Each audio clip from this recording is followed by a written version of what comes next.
තෙරුවන් සරණයි. අද උඳුවා පුරපසළොස්වක පොහොය දිනය. වර්ෂ ආරම්භයේදී පවත්නා පොහොය දිනය. ඉතින් මේ පොහොය දිනයේදී අපගේ සදහවත් ශ්‍රාවක ප්‍රේක්ෂක පිරිමිතුන්ට අපි ධර්ම දාණයෙන් සංග්‍රහ කරන්නට මේ සූදානම් වෙන්නේ. ඒ සඳහා ශ්‍රී කල්යාණ යෝගාශ්‍රම සංස්ථාවේ ආරණ්‍ය වාසී ශ්‍රී සුගත ධර්මායතන විහාරස්ථානයේ වැඩවසන භාවනා කම්මඨානාචාර්ය පූජනීය ගල්කිස්සේ සමාහිත ස්වාමීන් වහන්සේ අපගේ විසුණු මාධ්‍යාලයේ මෙතන සංකීර්ණයට වැඩමවා වදාරන සිටිනවා. ඉතින් උන්වහන්සේව අපි নমස්කාර පූර්වකව මේ අවස්ථාවේදී සාදුකාරයකින් පිළිගන්න ලබනවා. සාදු. එසේනම් ධර්ම දාණයෙන් ඔබට අවශ්‍ය කරන අවශ්‍යම දේවල් ලබා දෙන්නට මේ සූදානම් වෙන්නේ. ඒ සඳහා අපි ධර්ම දාණය වෙතට යමු වෙනකොට ධර්ම ශ්‍රවණය කරන්නට මත්තෙන් පිරිස පංචශීලයේ සමාදන් කරවීම සඳහා තෙවරක් নমස්කාරය කියන ලෙසට. සාදු සාදු සාදු.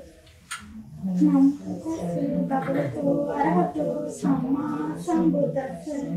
නමෝ තස්ස භගවතු අරහතෝ සම්මා සම්බුද්දස්ස. නමෝ තස්ස භගවතු අරහතෝ සම්මා සම්බුද්දස්ස. බුද්ධං සරණං ගච්ඡාමි. බුද්ධං සරණං ගච්ඡාමි. ධම්මං සරණං ගච්ඡාමි. ධම්මං සරණං ගච්ඡාමි. සංඝං සරණං ගච්ඡාමි. සංඝං සරණං ගච්ඡාමි. ဒ ුතියම්පි බුද්ධං සරණං ගච්ඡාමි. ဒုတိယ බුද්ධං සරණං ගච්ඡාමි. ဒ ුතියම්පි ධම්මං සරණං ගච්ඡාමි. ဒုတိယ ධම්මං සරණං ගච්ඡාමි. ဒ ුතියම්පි සංඝං සරණං ගච්ඡාමි. ဒုတိယ සංඝං සරණං ගච්ඡාමි. තතියම්පි බුද්ධං සරණං ගච්ඡාමි. තතියම්පි බුද්ධං සරණං ගච්ඡාමි. තතියම්පි ධම්මං සරණං ගච්ඡාමි. තතියම්පි ධම්මං සරණං ගච්ඡාමි. තතියම්පි සංඝං සරණං ගච්ඡාමි. තතියම්පි සංඝං සරණං ගච්ඡාමි. සරණාගමනං සම්පුන්නං පාණාතිපාතා වේරමණී සික්ඛාපදං සමාදියාමි.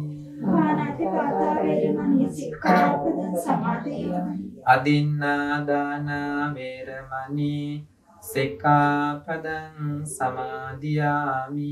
අදින්නාදාන වේරමණී සික්ඛාපදං සමාදියාමි. කාමේසු මිච්ඡාචාරා වේරමණී සික්ඛාපදං සමාදියාමි. කාමේසු මිච්ඡාචාරා වේරමණී සික්ඛාපදං සමාදියාමි. මුසාවාදා වේරමණී සික්ඛාපදං සමාදියාමි. මුසාවාදා වේරමණී සික්ඛාපදං සමාදියාමි. සුරාමේරය මජ්ජපම දට්ඨානා වේරමණී සික්ඛාපදං සමාදියාමි.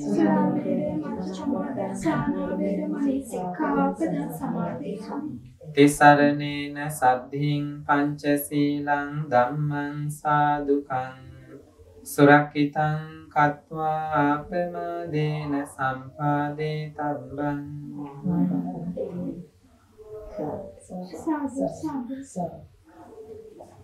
තමන්සා චක්කවාලේසු අත්‍රා ගච්ඡන්තු දේවතා සද්දම්මං මුනි රාජස්ස සුනන්තු සග්ග මොක්ඛදං ධම්ම ශ්‍රවණ කාලෝ අයං භදන්තා.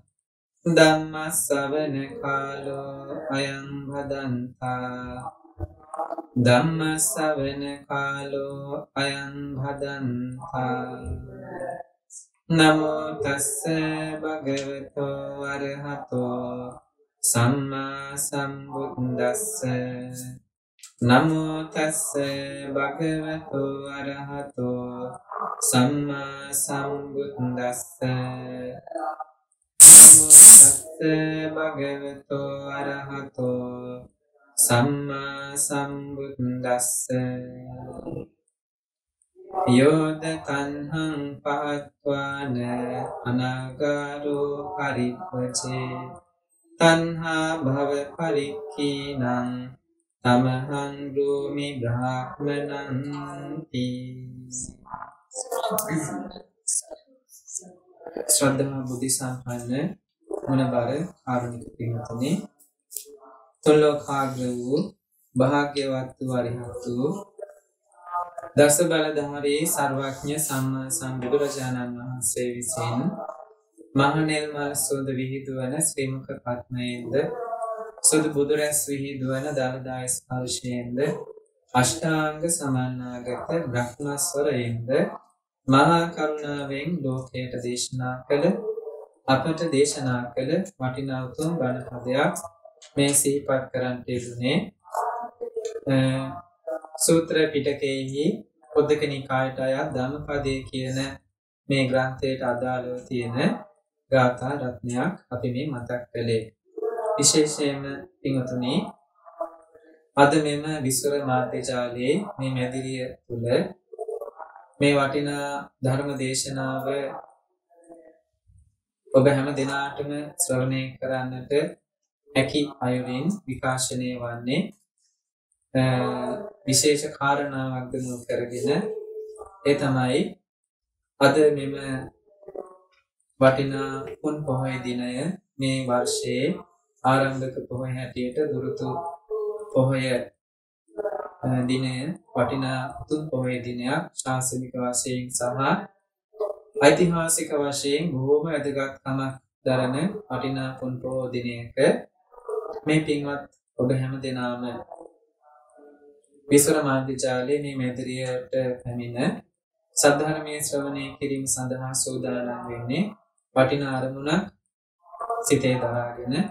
ඒ තමයි මේ මාධ්‍යාලයට අවශ්‍ය තිබුණ ශබ්ද පරිපාලන උපකරණ කට්ටලයක් පූජා කිරීම සිද්ධ කෙරුණා. ඉතින් ඒ නිමිති කරගෙන ස්වර්ණමාලී ගුණරත්න මෑණියන් සහ ප්‍රසාද් දුමින්ද කුඩාගොඩ නිපුතණුවන් අනෙක් දුවා දරුවන්ද පවුල හැම දෙනාමද එකතු කරගෙන ඉතින් බොහෝම ශ්‍රද්ධාවෙන් ගෞරවයෙන් මේ වටිනා ධර්ම දානමය පින්කම් සිදු කරන්නේ. විශේෂයෙන්ම මෙබඳු පූජාවන් සිදු කිරීම තුළින් එක පැත්තකින් ධර්මයේ ප්‍රචාරය කෙරෙන ස්ථානයකට කරන පූජාවක් බැවින් පින්තුනේ ඒ ධර්ම දානමය පින්කමටම එකතු වෙනවා. ධර්ම ප්‍රචාරය සඳහායි ඔබ හැම දෙනාම මේ විද්‍යුත් මෙමළම් ආදිය උපකරණ ආදිය පූජා කිරීම සිද්ධ කරලා තියෙනවා. ඒ නිසා ධර්ම දානමය පින්කමක් ධර්මයේ ප්‍රචාරය කිරීම සඳහා කරන උදව්වක්. ඉතින් අන්න ඒ නිසා එහි ආනිසංස හැටියට ඔබ හැම දෙනාටම මේට සහ සම්බන්ධ වන උදව් උපකාර කළ විශේෂයෙන්ම ඒ ස්වර්ණමාලී ගුණරත්න මෑණියන්ගේ පිටරටක රැකියාවේ නියුතුව සිටින ප්‍රසාද් දුමින්ද කුඩාගොඩ පුතණුවන් වැඩිමහල් පුතණුවන් තමන්ගේ අනිකුත් යහළු මිත්‍රයන් හැම දෙනාමත් එකතු කරගෙන මේ තමන්ගේ මෑණියන්ට මුදල් එහෙම එවලා මේ පින්කම් කරන්න උදව් උපකාර කරන්නේ. ඉතින් මේ හැම දෙනාම එකතු වෙලා බොහෝම වටිනා පින්කමක් සිදු කරන්න කියන අදහස සිතේ තියාගන්නට ඕනේ. මුළු ලෝකයටම සද්ධර්මයේ බෙදා දෙන සද්ධර්මයේ දානය කරන වටිනා පින්කමකටයි සම්බන්ධ වෙලා තියෙන්නේ. ඉතින් ඒ නිසා කල්පනා කරන්න. ඉතින් මේ බඳු වටිනා ධර්ම දානමය පින්කමකට ඔබ හැම දෙනාම සම්බන්ධ වුණා කියන බැතිබර සිතින් යුතුව මේ සද්ධර්ම දේශනාව ශ්‍රවණය කරන්නට ඕනේ. ඉතින් ඒ නිසා අපිත් මතක් කළේ මේ මාතෘකා හැටියට තියාගන්නට යෙදුනේ බුදුරජාණන් වහන්සේ වදාළ අත්හැරීමේ ගුණය ප්‍රකට වන තැනක්. අත්හැරීමේ ගුණය කියවෙන තැනක් බුද්ධ චරිතයේ අපේ බුද්ධ ශාසනයේ ආරම්භයේ වෙච්ච සිදුවීමක් මුල් කරගෙන. පින්වතුනි, මේ ගාථාවේ කෙටි අදහස අරන් බැලුවොත් එහෙම යෝද තණ්හං පහත්වාන අනාකාරෝ පරිබ්බජේ තණ්හා භව පරික්ඛීනං තමහං භූමි බ්‍රාහ්මණ. බුදුරජාණන් වහන්සේ දේශනා කරනවා යෝද තණ්හං පහත්වාන අනාගාරෝ පරිබ්බචේ.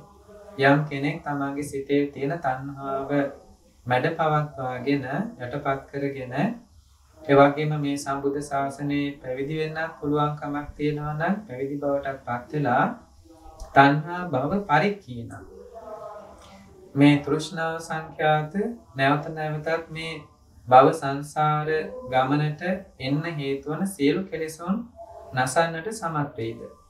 අන්න එයාට කියනවා තමහන් භූමි බ්‍රහ්මණ. එයාට බ්‍රහ්මණයා කියලා කියන සුදුසුයි කියලා. දැන් බුදුරජාණන් වහන්සේගේ කාලේ විතරක් නෙමෙයි පින්වතුනි අද මේ බුද්ධ ශාසනයේ ඉන්දියාවේ අදටත් තියෙනවා නොයෙක් කුල ගෝත්‍ර. පහත් කුල සහ උසස් කුල කියලා තියෙනවා. බ්‍රාහ්මණ කුලය කියන්නේ උසස් කුලයක් හැටියටයි හඳුන්වන්නේ. බ්‍රාහ්මණ, ශාස්ත්‍රීය, වෛශ්‍ය, ශූද්‍ර කියලා වගේ කුල තව ගොඩාක් බෙදීම් තියෙනවානේ. ඉතින් බ්‍රාහ්මණ කුලය ඉහළ කුලයක් කියලා හඳුන්වනවා. නමුත් මෙතන බුදුරජාණන් වහන්සේ දේශනා කරන්නේ බ්‍රාහ්මණ කියන වචනේ අරගෙන යම් කෙනෙක් ගුණධර්ම දියුණු කරනවා නම් ඒ ගුණධර්ම දියුණු කරන කෙනාට බ්‍රාහ්මණයා කියලා කියන්න වටිනවා කියලා. එතකොට බ්‍රාහ්මණ කියන වචනේට බුදුරජාණන් වහන්සේ බොහොම වටිනා අර්ථයක් එක් කරනවා. කෙනෙක් උසස් නම් උසස් වෙන්නේ මොනවයින්ද? උසස් වෙන්නේ නම් ගොත් වලින් නෙමෙයි ඒ කෙනා කරන ක්‍රියාවෙන් තමයි උසස් වෙන්නේ නේද? කෙනෙක් පහත් වෙන්නේ ක්‍රියාවෙන්. ඒ නිසා අර බුදුහාමුදුරේක තැනක දේශනා කරානේ නචච්චා වසලෝ හෝති නේද? මෙහෙම දේශනා කරානේ. එතකොට කෙනෙක් බ්‍රාහ්මණයෙක් හෝ වසලයෙක් වෙන්නේ කරන ක්‍රියාවෙන්. නැතුව නම් ගොත් වලින් නෙමෙයි කිව්වා. අන්න එතකොට පින්වතුනි බුදුරජාණන් වහන්සේ එදා බුදුරජාණන් වහන්සේ වැඩ ඉන කාලෙදී එක්තරා බොහොම වීරවන්ත භික්ෂුන් වහන්සේ නමක් අරමුණු කරගෙනයි මේ කාරණාව දේශනා කළේ. පින්වත්නි අපි ඇයි මේ සද්ධර්මයේ අහන්නේ කියන එකත් සිතේ මදක් කල්පනා කරන්නට ඕනේ. අපි බුදුරජාණන් වහන්සේ වදාළ සද්ධර්මයේ හැටියට මේ සද්ධර්මයේ ශ්‍රවණය කරන්න පින්වත්නි හේතුවක් ඇතුව. හේතුව තමයි බුදුරජාණන් වහන්සේ නමක් පමණමයි පින්වත්නි මේ ලෝකයට පහළ වෙලා ලෝකයා ඉන්න අන්ධකාරය පෙන්වන්නේ. මේ අවිද්‍යා අන්ධකාරය බුදු කෙනෙක් ලෝකයට පහළ වෙලා පෙන්වන තාක් ලෝකයා ඉන්නේ එහෙම් පිටින්ම දෙනෙක් උපතින් අන්ධ වෙච්ච අය හා සමානව මේ ලෝකේ හොඳ නරක ධර්මය අධර්මය යා යුතු මග නොයා යුතු මග ආදී මේ කිසිවක් දන්නේ නැතුව තමන්ගේ සිතන්ගේ පරිදි තමන්ට හිතන හැටියට හොඳයි කියලා යමක් කරනවා තමන්ට හොඳයි කියලා හිතෙන්නේ නැති නරකයි කියලා හිතන දෙයක් නොකර ඉන්නවා. ඒක ලෝක ධර්මයට අනුව හොඳද නරකද කියලා සොයා විමසා බැලීමක් නැහැ. තමන්ගේ සිතන්ගේ පරිදි පමණක් කටයුතු කරනවා. මෙන්න මේ වාගේ අවිද්‍යා අන්ධකාරයෙන් වැසුණ ලෝකයට බුදු කෙනෙක් පහළ වීම නිසාමයි පිටුතුනේ මේ ලෝකයේ නිවැරදි මඟ දැනගන්න පුළුවන් හැකියාව ලැබෙන්නේ. අනිතින් මේ මහා කරුණික බුදුරජාණන් වහන්සේ ලෝකයට පහළ වෙලා බුදු මුවින් සද්ධර්මයේ හැටියට ලෝකයට දේශනා කරන්නේ මොනවද? අපේ ජීවිතවල තිබෙන මේ අවිද්‍යා අන්ධකාරය පිළිබඳව. ඒ වගේම අපි නුවණින් කටයුතු කරන්නේ කොහොමද කියන එක පිළිබඳව. පින්වත්නි අපි කවුරුත් අපි නොදන්නවා වුණාට මේ සංසාර ගමනේදී අපි හැමදෙනාම ජීවිතයේ සැපය සතුට සොයන්න මහන්සි වෙච්ච අය. ඒ සඳහා ජීවත් වෙච්ච අය. නමුත් අපේ ජීවිත තුළ මේ සතුට සැපය කියන එක සම්පූර්ණ කරගන්න බැරුවම අපේ ජීවිත අවසන් වෙනවා. ඒක තමයි සිද්ධ වුනේ. හැම ආත්ම භාවයකම සිද්ධ වුනේ මොකද්ද? අපි මේ ජීවිතය තුළ සැපය සොයා සතුට සොයා ජීවත් වුණා. හැබැයි සම්පූර්ණයෙන් මේ සතුට සැපය විඳින්න බැරුව ජීවිතයට එකතු කරගන්න බැරුව ජීවිතය අවසන් වුණා. පිටුතුනි අදත් අපි කරන්නේ ඒකම නෙමෙයිද? අපි පුංචි කාලේ ඉඳන් ඉගෙන ගන්න මොකටද? ජීවිතයේ සැපය සතුට උදෙසා. රැකී ආරක්ෂාවල් කරන්නේ මොකටද? ජීවිතයේ සැපය උදෙසා සතුට උදෙසා. විවාහ වෙන්නේ අමුදරුවන් පෝෂණය කරන්නේ මොකටද? ජීවිතයේ සැපේ උදෙසා, සතුට උදෙසා. අපි මේ පින්දම් කරන්නේ මොකටද? ජීවිතයේ සැපේ, සතුට උදෙසා. හැබැයි පින්වතුනි, අපි මේ විදියට ජීවිතයේ සැපේ පිණිස, සතුට පිණිස මොනතරම් දේවල් කරත් අපි දන්නේ නැත්නම් ජීවිතයේ සදාකාලික සැපයක්, සතුටක් තියෙන්නේ කොතනද කියලා. අපි මේ කරන කියන දේවල් වලින් අපි මේ ජීවත් වෙන ක්‍රමයෙන් සතුට ලැබෙනවද නැද්ද කියලා හරියටම දන්නේ නැත්නම් අපි සිතාගෙන ඉන්න මට්ටමට පමණ නේද මේ කරන දේවල් නිසා අපේ ජීවිතේ එකතු වෙන්නේ මොනවද? බුදුහාමුදුරු දේශනා කරනවා ඔව් සැප සතුට කියන මේ කාරණාව සාක්ෂාත් කරගන්න බැරුවම අපි ප්‍රිය විප්‍රයෝග අප්‍රිය සංපයෝග කියන කැමැති දේ නොලැබීමේ දුක සහ අකමැති දේ හා එක්වන්නට සිදුවීම නම් වූ මේ දුකට වැටෙනවා. මොකද ලෝකයා ජීවිතයේ සැපය හොයන්නේ, සතුට හොයන්නේ හරි ක්‍රමයකට නෙමෙයි කියනවා. බුද්ධ ආදී ආර්ය උතුමන් වහන්සේලා තමයි ජීවිතේ සතුට සැපේ කියන එක නිවැරදි ක්‍රමයකට සොයාගත්ත අය. ඒ ධර්මයේ තුලින් මේ ලෝකයේ කවදාවත් පින්තුනේ ලෝකයා හිතන විදියට එකතු කර ගැනීමෙන්, රැස් කර ගැනීමෙන්, අල්ලා ගැනීමෙන් ජීවිතයේ සැපේ සතුට ලැබෙන්නේ නැහැ. ලෝකයා මේ තාක් අපි පින්තුනේ අපි වුණත් මේ තාක් මේ සංසාර ගමනේ ජීවිතයේ සැපේ සතුට හොයලා තියෙන්නේ මොනවයින්ද? එකතු කර ගැනීමෙන්, රැස් කර ගැනීමෙන්, ගොඩ ගසා ගැනීමෙන්, අල්ලා ගැනීමෙන් තමයි ජීවිතයේ සතුට සැපය හොයලා තියෙන්නේ. ටික ටික හරි වැඩි කර ගන්න තරමට ජීවිතයට සැපයි සතුටයි කියලා හිතුවා. හැබැයි බුදුහාමුදුරුවෝ දේශනා කරනවා අපි මේ විදියට ජීවිතයේ සැපේ උදෙසා, සතුට උදෙසා එකතු කර ගන්නා තරමටම ජීවිතේ දුකයි රැස් වෙන්නේ කියලා. දුකයි වැඩි වෙන්නේ කියලා. මොකද තථාගතයන් වහන්සේ එක තැනක දේශනා කරනවා අපි කැමති වෙන දේවල් එකයිද ජීවිතේට දුක එන කාරණා එකයි. අපි කැමති වෙන කාරණා 100යිද ජීවිතේට දුක එන තියෙන කාරණා 100යි කියනවා. එහෙනම් පින්වතුනි අපි මේ සංසාරේ සැප වින්දා කියලා සතුටින් ජීවත් වුණා කියලා හිතුවොත් වැරදි. මේ තාක් ආපු මේ සංසාර භව ගමනේදී අපි මනුෂ්‍ය ජීවිත ටික විතරක් අරගෙන බැලුවා. අපේ ජීවිතවල ආත්මසින් අරගෙන බැලුවොත් ඉතුරු වෙලා තියෙන්නේ අපි හැම තිස්සෙම දුක කියන කාරණාවට වැටිලා. ඇයි? රැස් කරගන්න, ගොඩ ගහ ගන්න තරමටම ඒ නිසා මසුරුකම ඇති වෙනවා. මසුරුකම නිසා ආරක්ෂා කරන්න ඕනි කියලා එනවා. ආරක්ෂා කරන්න ඕනි කියලා අදහසක් එනකොට ආරක්ෂා ක්‍රම විධිවිධාන සම්පාදනය කරනවා. තමන්ගේ දේවල් අන්සතු වෙනකොට තරහ යනවා, කේන්ති ගන්නවා, බයිනවා. ඒ විතරක්ද? ඔව් යුද්ධ කර ගන්නවා. ඊළඟට එනකොටා ගන්නවා, ජීවිත පවා නැති කර ගන්නවා.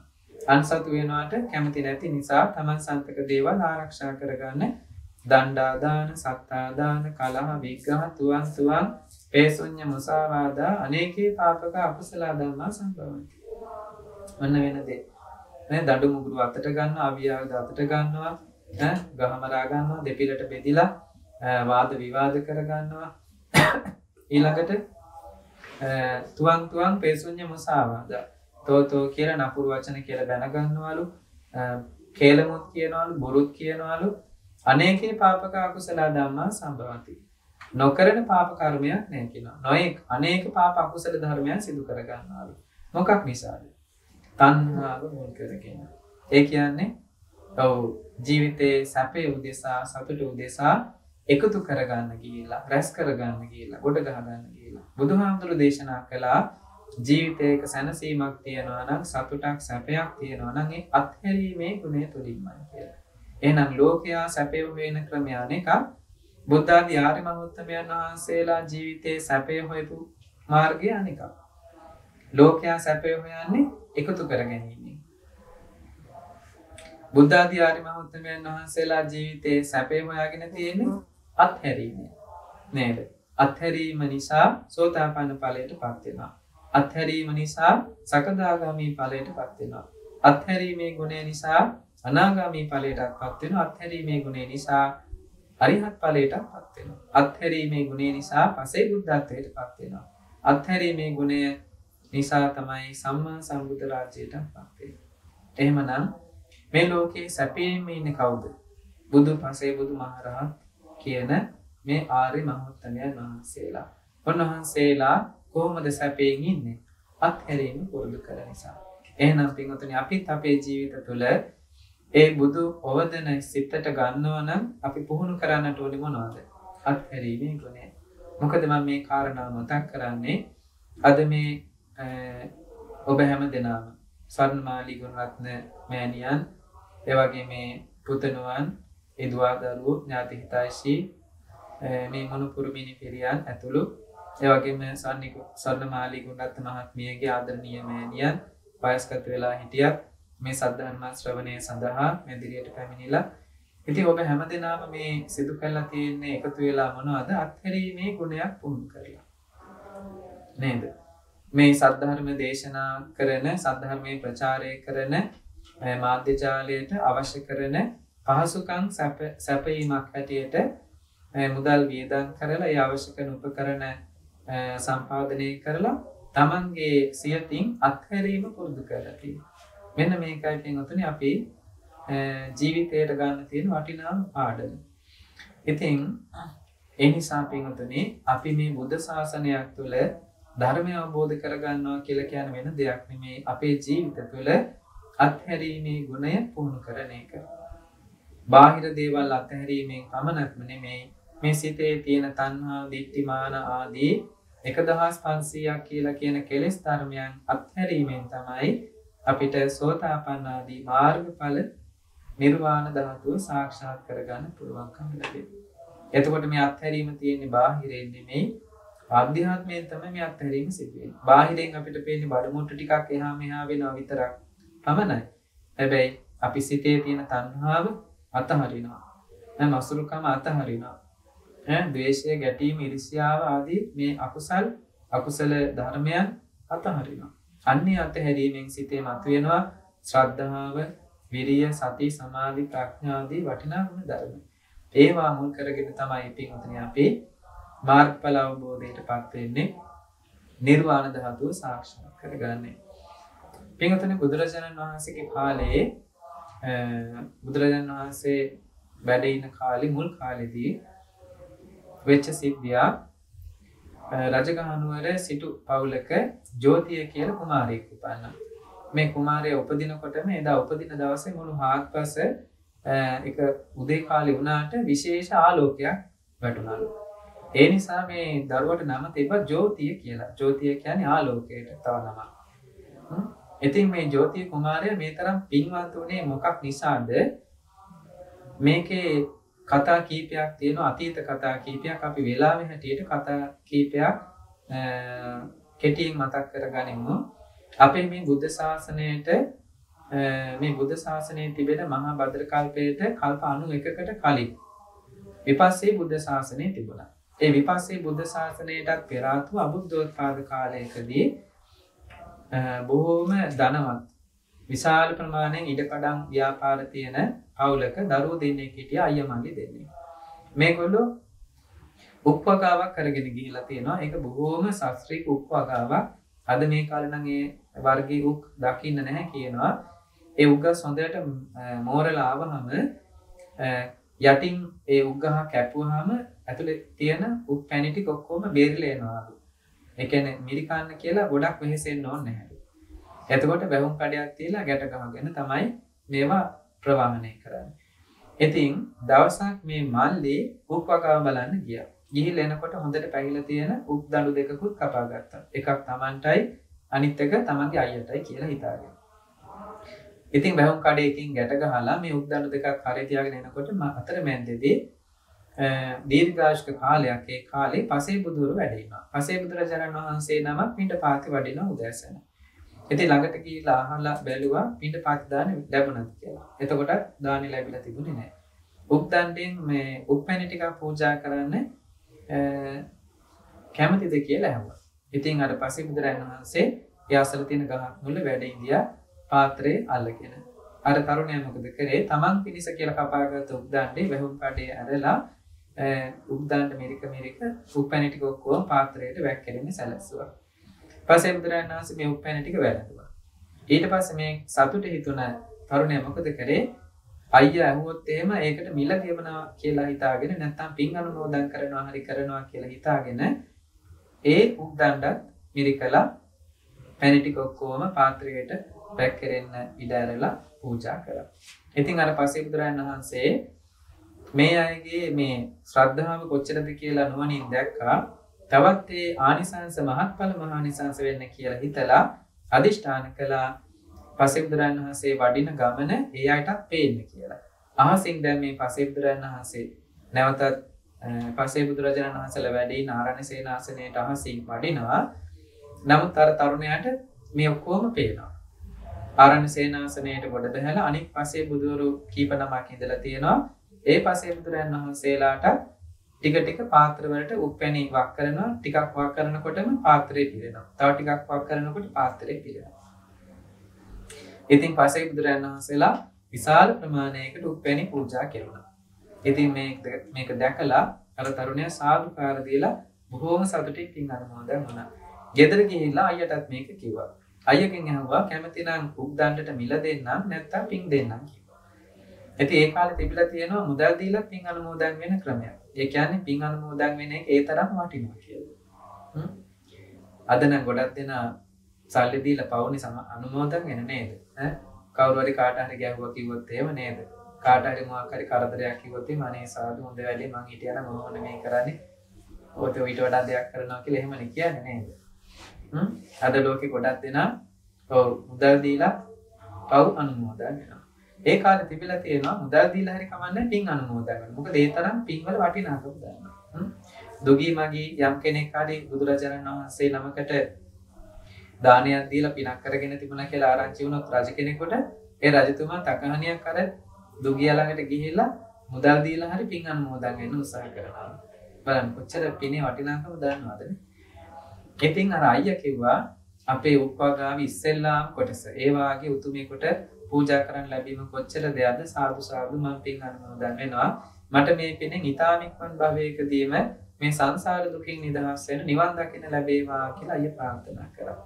ඉතින් මල්ලි කල්පනා කරා මමයි උද්දණ්ඩ කපාගෙනත් ආවේ පූජා කළේ තම එහෙනම් මටනේ වැඩියෙන් පින් සිද්ධ වෙන්න ඕනේ. ඒ නිසා මම ප්‍රාර්ථනා කරන්න ඕනේ මෙන්න මෙහෙම කියලා මෙයා ප්‍රාර්ථනා කළා කොහොමද? මම මේ කළ පින්කමේ ආනිසංස බලයෙන් මට දෙව් මිනිස් අප කෙලවර අමා මහ නිවන සාක්ෂාත් වේවා කියලා ප්‍රාර්ථනා කරා. දැන් දෙන්නම නිවන ප්‍රාර්ථනා කරාට මොකද දෙන්නගේ ප්‍රාර්ථනාව දෙවිදියක්. අයියා කිව්වේ ඉක්මනින්ම නිවන් දකින්න ලැබේවා කියලා. ඉක්මන් භවයකදී. මල්ලි කිව්වේ දෙව් මිනිස් අප කෙලවර. ඒ කියන්නේ එයාගේ ප්‍රාර්ථනාව පොඩ්ඩක් දිගයි. අපේ නේද සමහර ඔය උපාසකම්මල උපාසක තාත්තලා පින් අනුමෝදන් වෙනකොට ප්‍රාර්ථනාවල් වල එක එක වගේ තියෙනවා නේ වෙනස්කම්. දිග කොට බවක් තියෙනවා නේද? ඉතින් කොච්චර ජීවිතේ දුකයි කිව්වත් සමහරක් වෙලාවට ප්‍රාර්ථනා කරන්නේ ඔව් මේ ජීවිතේදී නෙමෙයි දෙව් මිනිස් අප කෙලවර මෛත්‍රී බුද්ධ ශාසනයේදී එකම ධර්ම මණ්ඩපයකදීම නිවන් දකින්න කියලා. නේද? අදත් ඉන්නේ දුකේ. ඒ වුණාට ප්‍රාර්ථනා කරන්නේ මේ බුද්ධ ශාසනය නිවන් දකින්න නෙමෙයි.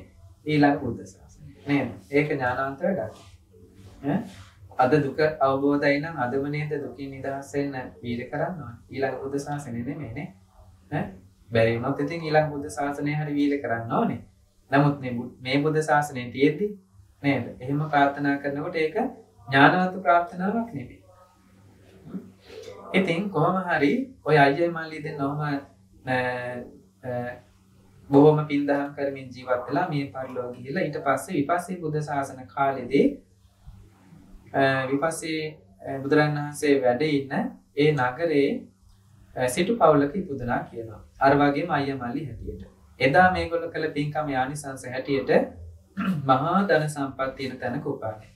අයියා අර වගේම තරුණ කාලෙදී විපස්සී බුදුරජාණන් වහන්සේ හමුවට ගිහිල්ලා සද්ධර්මයේ ශ්‍රවණය කරලා පැවිදි වෙන්න කල්පනා කරා. පස්සේ දෙමාපියන්ගෙන් සහ අනිත් අයගෙන් අවසර අරගෙන විපස්සී සර්වඥයන් වහන්සේ ළඟ පැවිදි වුණා. වැඩි කාල නොගොස්ම මහා රහතන් වහන්සේ නමක් බවට පත් වුණා. අන්න ප්‍රාර්ථනා පරිදිම එයාගේ නිවන් මාර්ග සාක්ෂාත් වුණා. මල්ලි එයාගේ නම අපරාජිත. එයාට තාම නිවන් දකින්න කැමැත්තක් නැහැ. මොකද ප්‍රාර්ථනාවත් එහෙමනේ. දෙව් මිනිස් අප කෙලවරනේ. දැන් මේ බුද්ධ ශාසනය ලැබුණට යාට නිවන් දකින්න අදහසක් නැහැ. තාම අදහස තියෙන්නේ තව සැප විඳින්න. පින්දහම් කරන්න කැමති. ඉතින් අර රහතන් වහන්සේ නමක් බවට පත් වෙච්ච අයියා කල්පනා කරා මල්ලිට පින් කරන්න හරි අවස්ථාවක් අරන් දෙන්න ඕනේ කියලා. දවසක් කිව්වා මෙන්න මෙහෙමයි විපස්සී සර්වඥයන් වහන්සේට තාම නිත්‍ය විහාරස්ථානයක් කවුරු පූජා කළා නැහැ. කැමති නම් එහෙම හදලා පූජා කරන්න කියලා කිව්වා. ඉතින් දැන් මල්ලි බොහොම මේ මහා ධන සම්පත් තියෙන සිටුවරයෙක් නේ. මෙයා බොහොම කැමැත්තෙන් බාර අරගෙන මොකද කරේ? ඔව් මෙයා විශාල ඉඩම සුද්ධ කරලා සංඝාවාස කුටි සේනාසන ධර්මශාලා සියල්ලක්ම හැදුවා. හැබැයි එක ගල් කැටයක්, වැලි කැටයක්, සිමෙන්ති ටිකක්, ගඩොලයක් නැහැ. මොනවද හදලා තියෙන්නේ ඒකට? රන්, රිදී, මුතු, මැණික්, දියමන්ති ආදී මෙන්න මේ වයින් විතරයි. එතකොට යාට කොච්චර මේ වස්තු සම්පත්තියක් තියෙන කෙනෙක් කියලා හිතාගත්ත හැකිද? ඈ බුදුරජාණන් වහන්සේ වැඩ ඉන්න ධර්මාසනයේ හදලා තියෙන තනිකරම රන්, රිදී, මුතු, මැණික් ආදී පමණයි. දෙපා තියා ගන්නකොට ඒ සිරිපතුන් දෙක තියා ගන්න පොහොල් ගෙඩියක් තරම් ලොකු චන්ද්‍ර පාෂාණමේ මැණික් ගලක් තියලා තිබේ. ඒ කියන්නේ හඳ එළිය වාගේ රැස් වීදෙනවා. ඉතින් ධර්මශාලාවක් හැදුවලු. ධර්මශාලාව විශාල ලක්ෂ ගානකට ඉන්න පුළුවන් විශාල ධර්මශාලාවක් වනහන්න. මොකද විපස්සී බුදුරජාණන් වහන්සේ අවුරුදු 100කට එක දවසයිලු මේ මහා ජනතාවට ධර්මයේ දේශනා කරා. පිරිසට විශාල පිරිසකට එකවර ධර්මයේ දේශනා කරන්නේ අවුරුදු 100කට සැරයයිලු. ඒ කාලේ ආයුෂ වැඩි. ඒ කාලේ විපස්සී බුදුරජාණන් වහන්සේ වැඩ ඉන්න කාලෙදී ආයුෂ ගොඩක් දීර්ඝායුෂ්කයි. ඉතින් අර ධර්මශාලාව වටේ වැලි මළුවක් හදලා තිබුණාලු. වැලි මළුවේ ටිකක් ගැඹුරට පස් ඔක්කොම අයින් කරලා රන්, රිදී, මුතු, මැණික්, දියමන්ති වගේ දේවල් පුරවලා තියෙනවා. ඉතින් දැන් බණහන්න විශාල ජනකායක් එනවානේ. මේ අපරාජිත සිටුතුමා කියනවාලු බණහල යනකොට කැමති කෙනෙක් කැමති තරමක් අරන් ගියාට කැමැත්තක් නැහැ කියලා. වරදක් නැහැ කියලා. ඒ කියන්නේ අඩු වෙන්න මෙයා ගෙනල්ලා පුරවනවා. ඉතින් මේ විහාරස්ථානය හදලා පූජා කරන දවසේ පුදුම සිද්ධියක් වුණා. විපස්සී බුදුරජාණන් වහන්සේට මේ විහාරස්ථානය පූජා කරනකොට එකවර බාරගත්තේ නැහැ. ඇයි? ගොඩක් වටිනාකම වැඩි නේද? රන්, රිදී, මුතු, මැණික් ආදී හදලා තියෙන්නේ.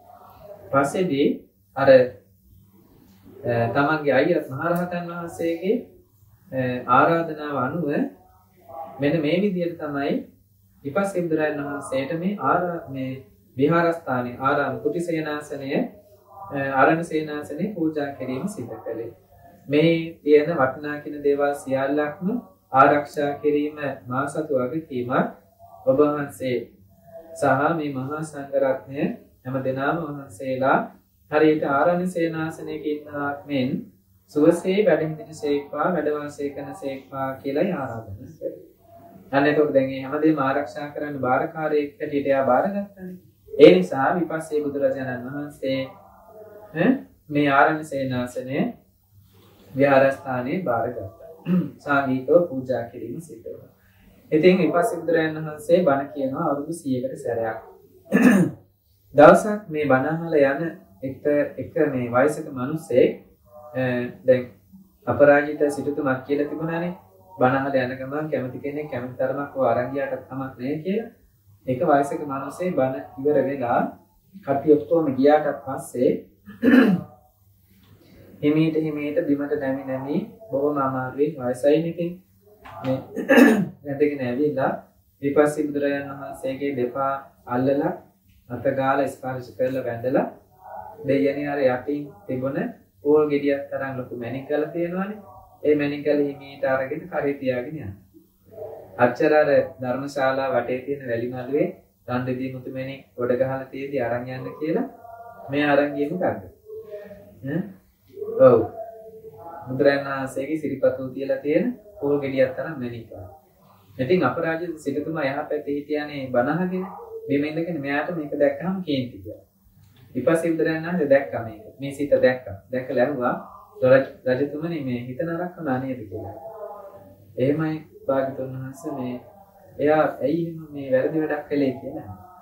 ඉතින් බුදුරජාණන් වහන්සේ කියනවා ඊපස්සේ බුදුරජාණන් වහන්සේ සිටුතුමනි මෙන්න මෙහෙම ප්‍රාර්ථනාවක් කළා. කොහොමද? මාසන්තක මේ ධනය ගේදම් කරලා බොහෝම වටිනා කියන විදියට මහා ආනිසංස ගෙන දෙන වටිනා පින්කමක් සිදු කළා. බුද්ධ ප්‍රමුඛ මහා සංඝරත්නයේ විශේෂයෙන් මේ සත්‍රුවන් සත්මහල් ප්‍රාසාදමය විහාරස්ථානයක් පූජා කරලා මේ ආනිසංස බලයෙන් උපනුපන් ජාති දක්වා නිවන් දකිනා ජාතිතේ මාසන්තක කිසියම් දෙයක් මගේ අකමැත්තෙන් කිසියම් කෙනෙකුට පුරා භූමියකටවත් ගන්න නොලැබේවා. මගේ කැමැත්තෙන් කැමැති තාක් දන් දෙන්න හැකියාව ලැබේවා කියලා ප්‍රාර්ථනා කරන්න කිව්වා. ඉතින් ඒ වගේ නේදා අපරාජිත සිටුතුමා විපස්සේ බුදුරජාණන් වහන්සේගේ දෙපා අල්ලගෙන වැඳගෙන ඒ ප්‍රාර්ථනාව කළා. ඉතින් මෙන්න මෙහෙම කාලය ගත වෙලා මේ අපරාජිත සිටුතුමා ඒ විපස්සේ බුදුරජාණන් වහන්සේගේ බුද්ධ ශාසනය බොහෝ පින් කරගෙන වයසට ගිහිලා මේ පරලෝක ගිහිල්ලා දෙවියන් අතර උපන්නා. දෙවියන් අතර මනුෂ්‍යයන් අතර මේ විදියට මාරුවෙන් මාරුවට සුගතියේම ඉපදෙමින් ඇවිල්ලා අපේ බුද්ධ ශාසන කාලය කියන්නේ කල්ප 91කට පස්සේ අපේ බුද්ධ ශාසන කාලේ අන රජගහනුවර සිටු පවුලක උපන්නා. ජෝතිය කියලා නමින් උපන්නා. මෙයා ඒකට මහා පින්වන්ත කෙනෙක්. මෙයා ඉපදිලා තරුණ වයසට ආවට පස්සේ ඒ සිටු තුමා ඒ කියන්නේ පියාණන් කල්පනා කරා මේ කුමාරයාට දැන් වස්තු සම්පත් ඔක්කොම දීලා බාර කරලා සිටු තනතුරක් මේ තරුණයාටම දෙනවා. විවාහයක් කරලා දෙනවා කියලා ඔක්කොම කල්පනා කරා. ඉතින් එහෙනම් ඉන්න නිත්‍ය වාසස්ථානයකුත් තියෙන්න එපා තමගේ පුතාට. ඒ නිසා වෙනම යාට සිටු මාලිගාවක් හදමු කියලා තීරණය කරලා වඩු මහත්තුරු පිරිසකට එන්න කිව්වා. එන්න කියලා ඒගොල්ලන්ට කිව්වා විශාල ඉඩමක් පෙන්නලා මේකේ මගේ දරුවට වැඩ එයාට ජීවත් වෙන්න ඉදිරියට විවාහ වෙලා දිගටම ජීවත් වෙන්න සත් මහල් ප්‍රාසාදයක් හදන්න සිටු මාලිගාව. ඒක මේ සැලසුම් කරන්න කියලා කිව්වා. ඉතින් මේ වඩු මහත්තුරු මේක සැලසුම් කරන වෙලාවේ තවත් වඩු මහත්තයෙක් ඇවිල්ලා තිබුණා. එයා අනික් කට්ටියට කෑම අරන් එන්න කියලා යන්නේ ඇරලා මෙයා මේ අතේ තියෙන කෙවිතත් අරගෙන ඉඩම වටේ පොඩ්ඩක් රවුමක් ඇරකිලා ඉඩම මැද්දේ ඉඳන් කියනවලු මේ අපරාජ මේ ජෝතිය සිටු කුමාරයා අතීතේ කොයිතරම්නම් වටිනා පින්කම් කළා කියනවාද මේ පින්වල ආනුභාවයෙන් සත්‍රුවන් සත්මහල් ප්‍රාසාදයක් පහළ වේවා කියලා කෙවිතෙන් පොළොවට පාරක් එක්කුවා. පොළොව පලාගෙන සත්‍රුවන් සත්මහල් ප්‍රාසාදයක් උඩට ආව කියලා කියනවා. ඒ මොකද්ද? අන්න එදා අර විපස්සී බුදුරජාණන් වහන්සේට සත්‍රුවන් සත්මහල් ප්‍රාසාදයක් ආරණ්‍ය සේනාසනයක් හැටියට කුටි සේනාසනයක් හැටියට පූජා කළ ආනිසංස භාවය. අන්න බලන්න. ඔන්නේ විපාක. කවුද එතකොට මේ වඩු මහත්තයා? එයා වෙන කවුරුත් නෙමෙයි. අර වඩු මහත්තුරු පිරිස ඇවිල්ලා ඉඩම පරීක්ෂා කරන වෙලාවේදී මේ ඒගොල්ලෝ මේ ලී වලින් මේ ගල් කණු වලින් සත්මහල් ප්‍රාසාදයක් හදන්න කියලා බලනකොට කල්පනා කරනකොට සක්දේව රජතුමාගේ ආසනය වුණ වුණා. මොකද මේ තරම් පින්වන්ත කෙනෙකුට ඒ වගේ දෙයක් ගැලපෙන්නේ නැහැ. ඊට වඩා වටිනා දෙයක් ඕන. ඊට පස්සේ විශ්මකර්ම දිවි පුත්‍රයාට අනකලා ගිහිල්ලා සත්‍රුවන් සත්මහල් ප්‍රාසාදයක් මවලා එන්න කියලා. අන්න ඒ නිසා තමයි අර වඩු මහත්තයෙකුගේ වේශයෙන් එයා ඇවිල්ලා ඒක මවලා දුන්නේ. ඊට පස්සේ ඒ සත්‍රුවන් සත්මහල් ප්‍රාසාදයේ වටේට විශාල පෞරු ප්‍රාකාර බැමි ඉදි කරා මෙව්වා. ඒවා රන්දිදී මුතුමැණික් වලින් හැදිච්ච ඒවා. ඊළඟට මේ ඇතුළත සතර කොනේ දිව්‍යමය පොකුණු හා සමාන පොකුණු හතරක්ද මෙව්වා. ඊට පස්සේ බැලුවා මේ ජෝතිය සිටු කුමාරයාත් එක්ක එකටම පින් කරගෙන ආපු තැනැත්තිය කවුද කියලා. එයා ඉන්න තැන දැකලා එයාවත් ගෙනල්ලා අර සිටු මාලිගාවේ කියලා මේ දිව්‍ය පුත්‍රයා අතුරුදහන් වුණා. ඉතින් අර වඩු මහත්තුරු ටික එනකොට මෙන්න මේ ඔක්කොම ටික හැදිලි ඉවරයි. ගිහිල්ලා සිටුතුමාට කිව්වා. ඉතින් සිටුතුමාත් ඇවිල්ලා බලනකොට දැනගත්තා මේ තමගේ පුතා බොහොම පින් ඇති කෙනෙක් කියලා. ඉතින් සිටු මාලිගාවට ගෙට ගෙවිදින මොහොතක් විවාහ මංගල්‍යය සිටු තනතුර බාර දීමක් කියන ඔක්කොම එකම දවසේ ගත්තා කියනවා. දැන් ඔන්න මේ සිටුතුමා ජෝතිය සිටුතුමා බොහෝම ධනවත් කෙනෙක්. ඔය කාලෙදී මේ තරුණ ජෝතිය සිටුතුමා වගේම තමයි බිම්බිසාර රජතුමාගේ තරුණ පුතා. කවුද? අජාසත් කුමාරයා ඒ තරුණ වයසෙම හිටියේ. ඒ අජාසත් කුමාරයයි බිම්බිසාර රජතුමායි ඇවිල්ලා තිබුණා ඔන්න ඔය සිටු මාලිගාවට ගෙට ගෙවිදින දිනේ. එදා අජාසත් කුමාරයා හිතින් හිතාගත්තලු කවදා හරි දවසක මම මේ ජෝතිය කුමාරයාව සිටු කුමාරයාව මරලා මගේ රාජධානිය කරගන්නවා කියලා රජවාසල කරගන්නවා කියලා මේ සිටු මාලිගාව. ඉතින් ඔය වගේම තමයි බිම්බිසාර රජතුමාව ඝාතනය කරලා අජාසත් කුමාරයා රජ වුණා. ඉස්සෙල්ලාම සේනාවත් අරගෙන ගියේ මොකටද? අර ජෝතිය සිටුතුමාගේ සිටු මාලිගාව තමන් සන්තක කරගන්න. විශාල සේනාවක් අරගෙන ගියා. එදා පොයන් දවසක්. කොහොම හරි සිටුතුමා පොය දවස නිසා සී සමාදන් වෙන්න ගිහිල්ලා මේ වේළුවනාරාමයට. මේක දන්නේ නැහැ අජාසත් කුමාරයා. එයා පිරිසත් එක්ක යනකොට ඉස්සරහට ඒ සිටු මාලිගාවේ අර පෞරු ප්‍රාකාර බැමි පැත්තේ ඉඳන් මොන විශාල සේනාවක් එනවා මේ පැත්තට. මේ සේනාවට වඩා විශාලයි. කට්ටියෙන් බය වෙලා දිව්වා. අජාසත් කුමාරයා දිව්වා. හිතුවේ නෑ ඒ වගේ අනපේක්ෂිත අවස්ථාවක්. දුවල ගියේ පාර කොහොම හරි වේළුවනාරාමයට යන පාරට වැටුණා. ගිහිල්ලා වේළුවනාරාමේ හැංගුණා ඇතුලේ. හැංගිලා වටපිට බලනකොට මෙන්න ජෝතිය සිටුතුමා සී සමාදන් වෙලා ඉන්නවා. ළඟට ගිහිල්ලා හැව්වා ඔබතුමාගේ විශාල සේනාවක් ආරක්ෂාවට නතර කරලා මෙහෙට වෙලා හොඳට නිදහසේ සී සමාදන් වෙලා ඉන්නව නේද කියලා. එතකොට මේ සිටුතුමා කල්පනා කරා මොකක්ද වෙලා තියෙන්නේ කියලා. එයාට තේරුණා වෙලා තියෙන දේ. මෙයා කිව්වා රජතුමනි සේනාවක් ඉන්නවා නම් ඉන්නේ ඔබතුමාට. මට එහෙම සේනාවක් නැහැ. හැබැයි මාසාන්තක දේවල් කවදාවත් මගේ අකමැත්තෙන් ගන්න බෑ. ඒව ආරක්ෂා කරන දේවතාවෝ ඉන්නවා. ඒ අය වෙන්නේ නැතිව ඉන්නේ. මොකද? අන්න එදා අර විපස්සී බුදුරජාණන් වහන්සේ ළඟ කළ ප්‍රාර්ථනාව නේද? මොකද්ද? මාසාන්තක කිසිම දෙයක් මගේ අකමැත්තෙන් පුරා කෝටියකටවත් ගන්න නොලැබේවා. මගේ කැමැත්තෙන් හැකිතාක් දන් දෙන්න ලැබේවා කියලා ප්‍රාර්ථනා කළා. අන්නේ ප්‍රාර්ථනාව දැක්කම බලන්න. ඉතින් ඊට පස්සේ කිව්වා රජතුමනි මේ බලන්න මගේ අතේ තියෙනවා මේ දියමන්ති අල්ලපු වටිනා මේ මුදු 10ක් මේ ඇඟිලි 10යිම රජතුමා මගේ අකමැත්තෙන් එකක් හරි ගලව ගන්නකො කියලා අත් දෙක දික් කළා. ඇඟිලි ටිකක් පිහිදුවලා. ඉතින් අජාසත් කුමාරයා මේ මුදු එක අදින එකක්වත් ඇඟිල්ලෙන් ගැලෙන්නේ. වන්න බලන්න රජතුමනි මගේ කැමැත්තෙන් දෙනවා කියලා තමන්ගේ උතුරු සරුව බිමට ඇලලා අත් දෙක පහත් කරාම ඇඟිලි ටික පොළොවට හිටින්න පහත් කරාම ඉබේම මේවා රූඩල වැටුණා. මුදු 10ම ගැලවිලා වැටුණා. ඒක එහෙම කොටනිය ගැට ගහලා අජාසත් කුමාරයාට දුන්නා. කුමාරයෙනි මේකත් ඔබම තියාගන්න සිටු මාලිගාව අවශ්‍යයි නම් මේකත් අරගන්න. මම අද මේ බුද්ධ ශාසනය පැවිදි වෙනවා කියලා. ඉතින් අර ඔක්කොම ටික බලන්න එක පයින් අතහරින්න පුළුවන්කම තිබුණා. ඊට පස්සේ අජාසත් කුමාරයා යන්න ගියා. මේ ජෝතිය කියන කුමාරයා අපේ බුද්ධ ශාසනය එදා පැවිදි වුණා. පැවිදිලා දින 7යි කියනවා මහා රහතන් වහන්සේ නමක් බවට. බලන අරතරන් සිටු සම්පත්තිය නේද? එක පයින් අතහරින්න පුළුවන් පුදුමාකාර දක්ෂකමක් තිබුණා හැකියාවක්. අත්හැරීමේ ගුණය. ඉතින් අර අජාසත් කුමාරයා දැන් Tamanට මේ ටික ඔක්කොම අයිති වුණානි කියලා සතුටින් යනකොට අනේ අර සිටු මාලිගාව තිබ්බ තැන තියෙන්නේ හිස් ඉඩමක් විතරයි. මොකද වෙලා තියෙන්නේ? ඔය ඔක්කොම අතුරුදහන්. ඒ කියන්නේ අන්සන්තක පුණ්‍ය විපාක කවදාවත් Taman සන්තක කරගන්න බෑ කියන එක.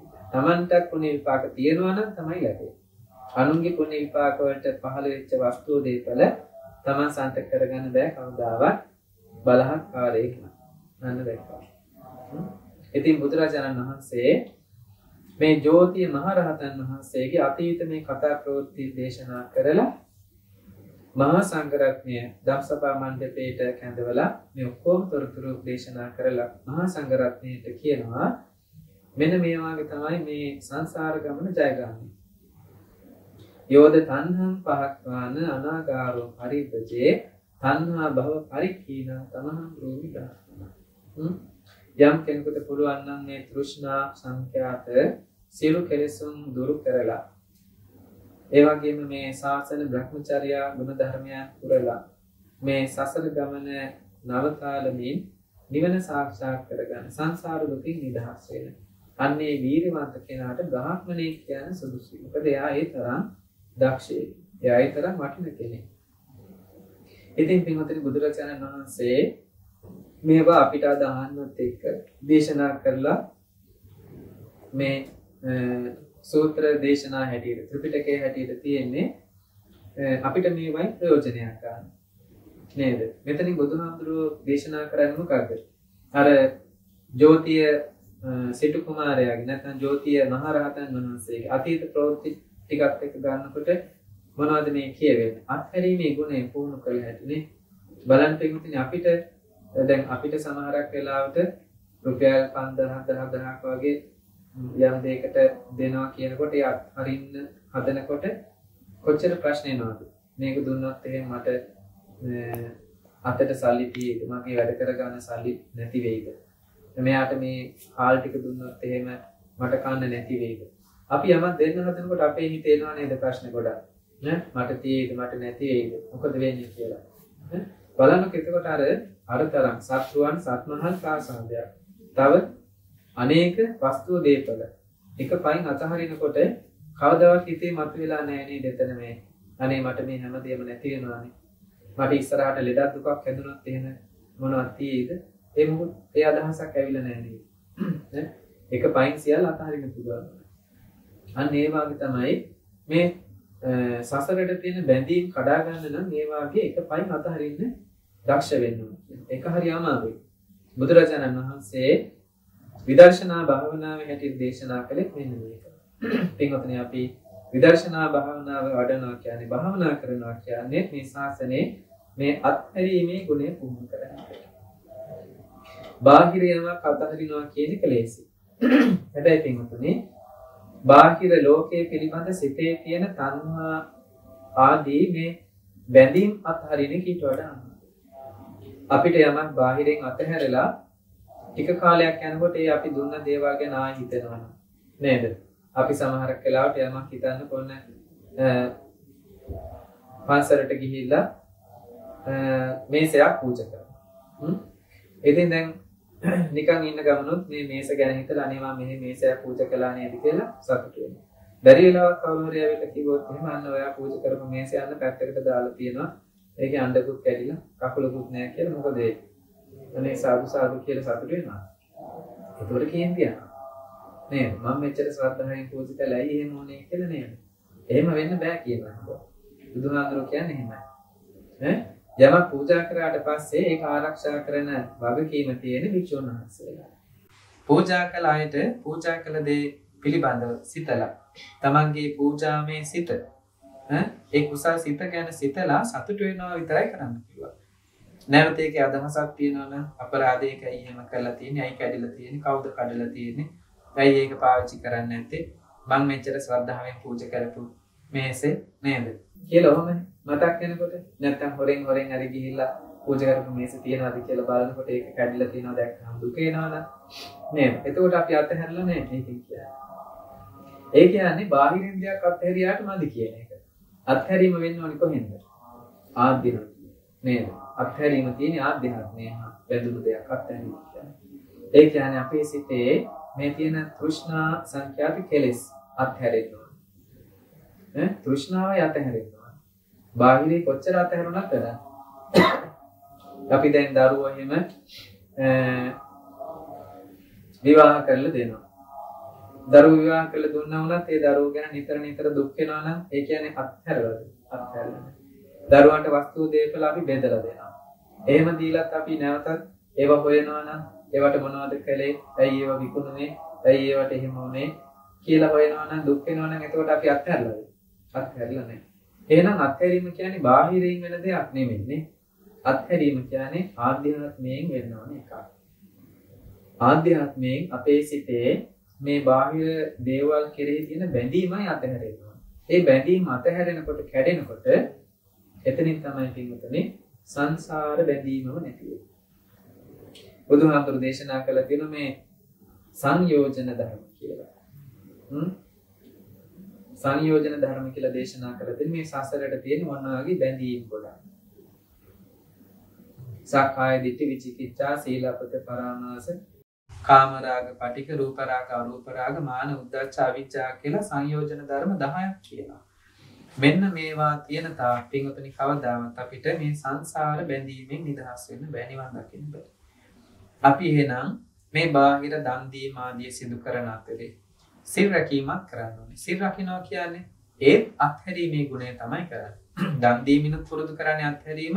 සිල් රකින්නවා කියලා මොකද කරන්නේ? ප්‍රාණඝාතයෙන් වළකිනවා. ඒ කියන්නේ අපි මේ සත්වයන් මරන්නේ නැතුව හිංසා කරන්නේ නැතුව අපි ඒවයි ඈත් වෙනවා. ඒ කියන්නේ මේ සිතේ තියෙන කෙලෙස් අපි අතහරිනවා.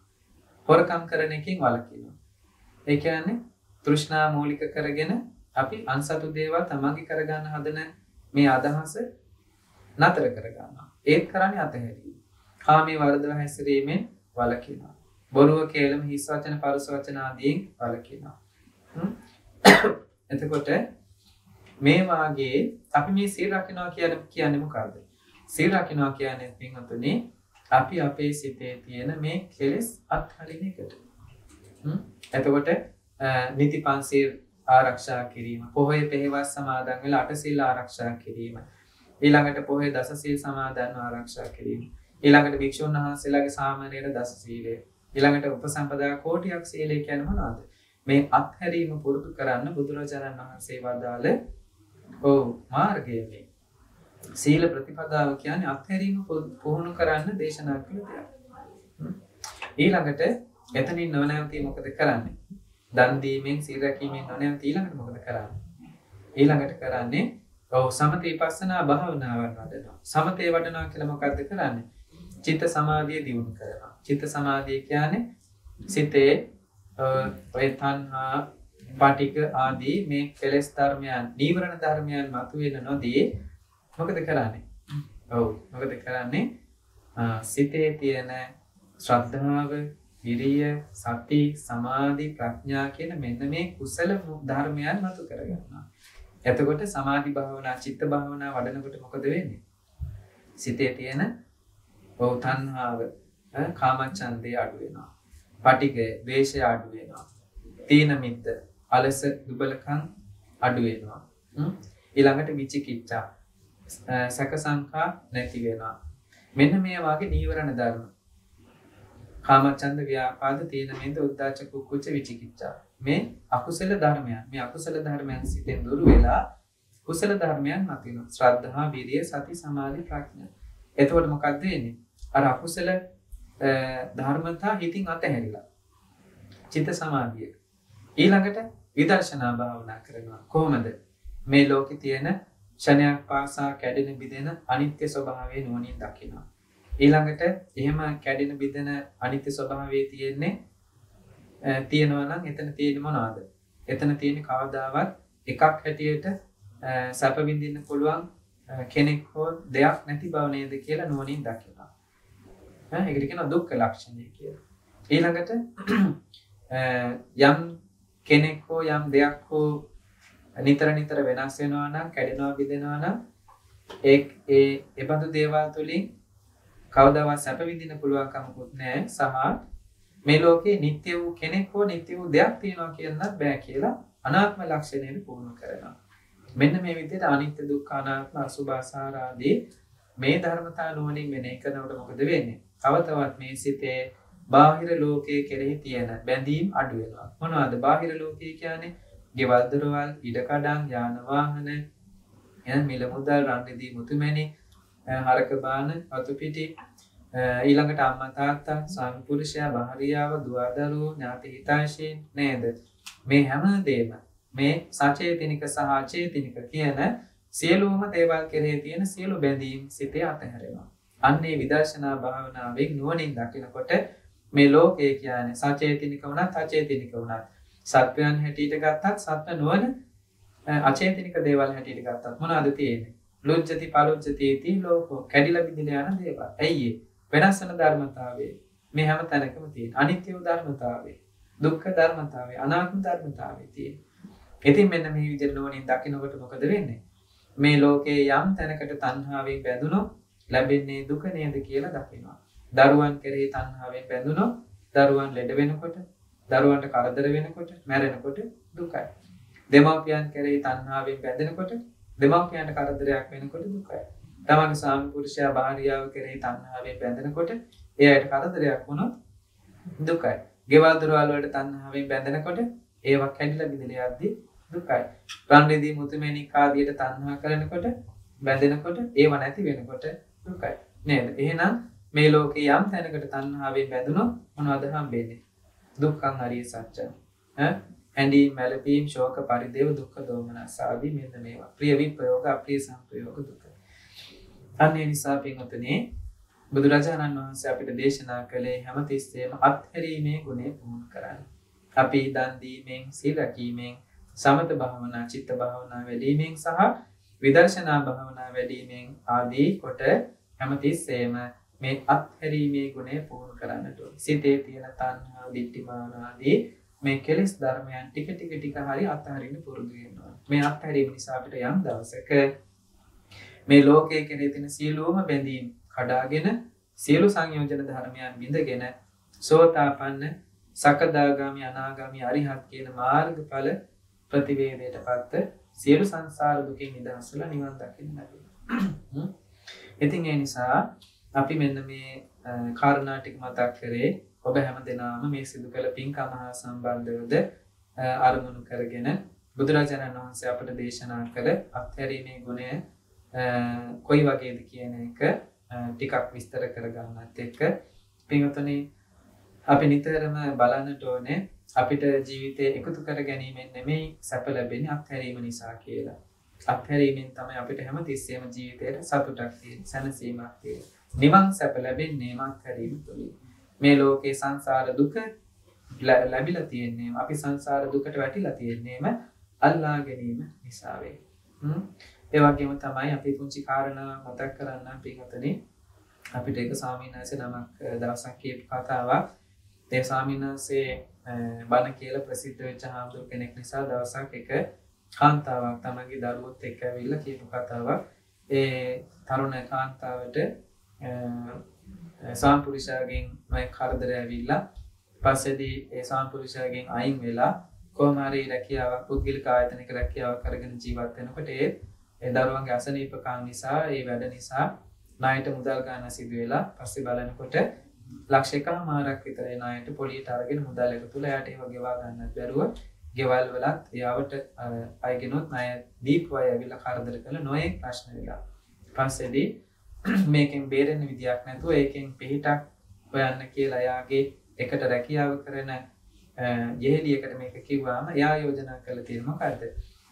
එයා දන්න මහත්තයෙක් ළඟට ගිහිල්ලා උදව් ගන්න පුළුවන් කියලා. මොකද්ද මේ මෙයා දන්නේ නැතුව එදිලා තියෙන්නේ කාට හරි තමන්ගේ ශරීරය විකුණලා මුදල් උපයන ක්‍රමයක්. ඉතින් කොහොම හරි මෙයාට මේ මුදල් දී ගන්න මේ ණය වලින් නිදහස් වෙන කරන්න ක්‍රමයක් නැති නිසා මෙයා දෙමව්පියන්ටවත් නොදැනෙන්න හොරෙන් මෙන්න මේ කාරණාව කරලා තමයි එයා මුදල් හොයාගෙන තියෙන්නේ මේ ණය ගෙවන්න. නමුත් එයාට ණය ගෙවා ගන්න ඒත් බැරි වෙලා. ඉතින් දවසක් අඬ මෙන්න මේ විස්තරේ අර ස්වාමීන් වහන්සේ ළඟට ඇවිල්ලා කිව්වා. ඉතින් ඒ ස්වාමීන් වහන්සේ ඒ වෙලාවෙම ඒ ස්වාමීන් වහන්සේට තිබුණ පිරිකරවාදීකුත් විකුණලා දන්න කෙනෙක් කියනකොට මහත්තයෙකුට එන්න කියලා මුදල් එකතු කරලා ලක්ෂ 2ක් මුදල් දුන්නා කියලා. ඉතින් ඒ ස්වාමීන් වහන්සේ කියනවා එදා ඒ ලක්ෂ 2ක් දීලා මොකද්ද බේරගත්තා? ජීවිතයක් බේරගත්තා නේද? එදා ඒ හාමුදුරුවෝ පිට නොවුනා නම් සමහරක් විට ඔව් ඒ ජීවිතේ කොච්චර අසරණ, ඒ කියන්නේ කොච්චර අනාථ අසරණ වෙලා යයිද? බලන්න පින්වතුනි මෙන්න මෙහෙම තමයි අපි නොදන්න වුණාට මේ ලෝකේ ස්වභාවය නේද? දැන් බලන්න අර මේ හාමුදුරුවෝ මුදල් වියදම් වෙච්ච එක ගැන කවදාවත් දුක් වුණේ නැහැ. එක පැත්තකින් ඒ මුදල් අත්හැරීමෙන් ජීවිතයක් බේරගත්තා නේද? චරිතයක් විනාශ වෙන එක බේරගත්තා. නේ. අන්න ඒ වගේ තමයි පින්වතුනි අපි නිතරම හිතන්නට ඕනේ මේ ලෝකයේ මේ එකතු කර ගැනීමෙන් කවදාවත් සතුටක් ලැබෙන්නේ නැහැ. අත්හැරීමේ ගුණය නිසා අපිට පුදුමාකාර සතුට වෙන්න පුළුවන් තැන් තියෙනවා. නේද? ඒ තෙරුන් වහන්සේලා අපිට ඒ කතාවකේ පුදුම සතුටකි. මොකද කෙනෙක්ගේ ජීවිතයක් ඒ කියන්නේ මුළු පවුලක්ම යා මේ බේරගත්තා. ඒ හාමුදුරුවෝ බේරගත්තා. ඉතින් අන්න ඒ වගේ පින්වතුනි අපි නිතරම මෙන්න මේ කාරණා හොඳට හිතට ගන්නට ඕනේ. ඉතින් අපි ඔබටත් ආරාධනා කරනවා ටික ටික හරි ජීවිතේ මේ අත්හැරීමේ ගුණය පුහුණු කරන්න. බුදුර කෙනෙක් ලෝකයට පහළ වෙලා බුදුරජාණන් වහන්සේ නමක් ලෝකයට පහළ වෙලා අනුශාසනා කරන්නේ මේ අත්හැරීම පුහුණු කරන්න කියන එකයි. ඒ තුලින් තමයි අපිට මෙලව සැනසීම, පරලොව සුගතිය, ශාන්ත නිවන කියන සියල්ලක්ම ලැබෙන්නේ. ඉතින් අපි ප්‍රාර්ථනා කරන ඔබ හැම දිනකටම ඔබ හැම දිනාගේම ජීවිතය තුළ මේ අත්හැරීමේ ගුණය පුහුණු කරගන්න, පුරුදු කරගන්නට මේ සද්ධර්ම ශ්‍රවණ මේ කුසලානිසංස ධර්ම ශක්තියද හේතු වේවා. තෙරුවන් ආශිර්වාදයෙන් දෙවියන්ගේ රැකවරණයෙන් ඔබ හැම දිනාටම තම තමන්ගේ සිත්හි පවතින, සිත්හි උපදින කෙලෙසුන් අත්හරිමින් තණ්හා දිට්ඨි මාන ආදී මේ 1500ක් තරම් වූ කෙලෙසුන්ගෙන් නිදහස්ව මාර්ගඵල අවබෝධයට පත්ව චතුරාර්ය සත්‍ය ධර්ම අවබෝධයෙන් අමාමහ නිවනින් සැනසෙන්නටම මේ බුද්ධ ශාසනයේදීම හැකියාව ලැබේවා. ඒ සඳහා කල්යාණ මිත්‍ර සත්පුරුෂ ආශ්‍රයන අඩුම ලැබේවා. සද්ධර්ම ශ්‍රවණේද අඩුම ලැබේවා. ඒ වගේම ඔබ හැම දිනම මේ තාක් රැස් කරගත් මේ සියලු කුසලානිසංස ධර්මයන්ගේ කුසල ධර්ම ශක්තියද ආශිර්වාදයක්ම වේවා. ධර්ම ශක්තියක්ම වේවා කියලා අපි ආශිර්වාද ප්‍රාර්ථනා කරනවා. එහෙමනම් පින්වතුනි අපි මේ විදිහට අද මේ පුණ්‍යානුමෝදනා ශීර්ෂයෙන් පවත්වන්නට යෙදුන සද්ධර්ම දේශනාව නිමාවටපත් කරන්නයි සූදානම. අද මේ දායකත්වයේ දරන්නේ ස්වර්ණමාලි ගුණරත්න මෑණියන් සහ ප්‍රසාද් දුමින්ද කුඩාගොඩ පුතණුවන්. ඒ වගේම මේ පවුලේ අනිකුත් දුව දරුවන් හා ඥාති හිතයිෂින් එකතු කරගෙන ස්වර්ණමාලි ගුණරත්න මෑණියන්ගේ වයස්ගත මෑණියන්ද සහභාගී කරගෙන මේ පින්කම සිදු කළේ. විසුර මාධ්‍ය ජාලයට ඒ සද්ධර්ම දේශනාවන් සිදු කරන ධර්ම දානමය පින්කම් සිදු කරන ඒ මැදිරි සංකීර්ණයට අවශ්‍ය කරන ශබ්ද පරිපාලන උපකරණ කට්ටලයක් පූජා කිරීම සිද්ධ කරලා ධර්ම දානමය පින්කමට සම්බන්ධ වුණා. ඉතින් ඒ නිමිති කරගෙන ඔබ හැම දිනාටම පුණ්‍යානුමෝදනා සිද්ධ කරන්නටයි අද මේ විදිහට මේ ධර්ම ශ්‍රවණමය නැත්නම් ධර්ම දේශනාමය පින්කම සිදු කළේ. ඉතින් බොහෝම වටිනා පින්කමක් සිදු කළා කියලා සතුටු වෙන්න මේ රැස් කරගත් සියලු කුසලානිසංස ධර්මයන්ගේ ආශිර්වාදයෙන්, තෙරුවන් ආශිර්වාදයෙන් හා දෙවියන්ගේ රැකවරණයෙන් ඒ පිට රටක වුණත් රැකියාවෙන් හේතුව සිටමින් මේ පින් දහම් කටයුතු සඳහා උදව් උපකාර කරන ප්‍රසාද් දුමින්ද කුඩාගොඩ පුතණුවන්ට එයාට උදව් උපකාර කරන තවත් යාළු මිත්‍රාදීන් ඉන්නවා. මේ අයටත් ඒ හැම දිනාටම නිදුක් නිරෝගී සුවපත් භාවය ලැබේවා. තවතවත් මේ බුද්ධ ශාසනය තුළ පින් දහම් කරන්න ශක්තිය ධෛර්යය ලැබේවා. නිරෝගී සම්පන්නිය දීර්ඝායුෂ ලැබේවා කියලා අපි ආශිර්වාද ප්‍රාර්ථනා කරනවා.